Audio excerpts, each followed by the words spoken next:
People are always searching for a meaning for something, right? It's all about meaning, putting a means to something.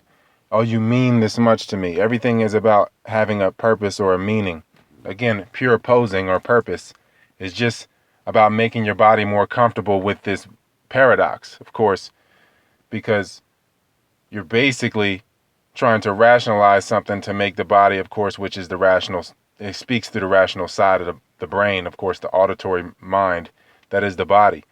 So you're rationalizing things, creating meaning so that you can have some sort of pure pose or purpose, what have you, to where you can, again, it's another crutch for comfort, to lean and to stay in hell, to feel like I have to stay here, I have to do this, I have to bear this cross, what have you, whatever, rather than, being yourself, even if it means having to just be with yourself. But regardless, everybody, it seems that they want a meaning, to create a meaning. That is to create separation.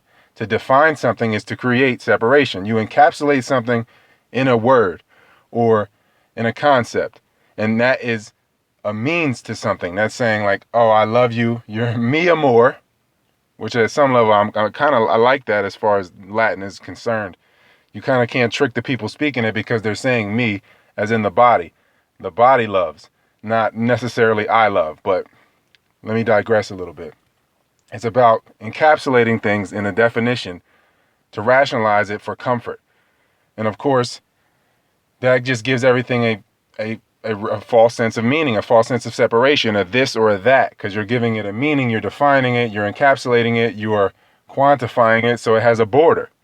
So then something else has to have a border to have something else has to have a border because you've created a border. So now you create something else. You create a this or that.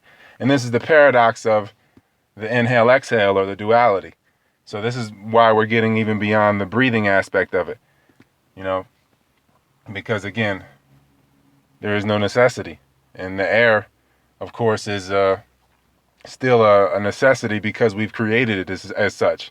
But that is something way within. I shouldn't even say beyond. That's way within anything anybody really wants to grasp. But in the sense of being immortal, it's not really that crazy as far as someone that knows not, I guess you could say, because to really not have a difference or a sheath or a veil, again, rationalizing experience from one to another, a person in trance or a dream or what have you, there's no separation. So, of course, there's no meaning. It just is. So RYALT512 at yahoo.com for the PDFs, RBUD Vegan on Amazon for the ebook format of those PDFs.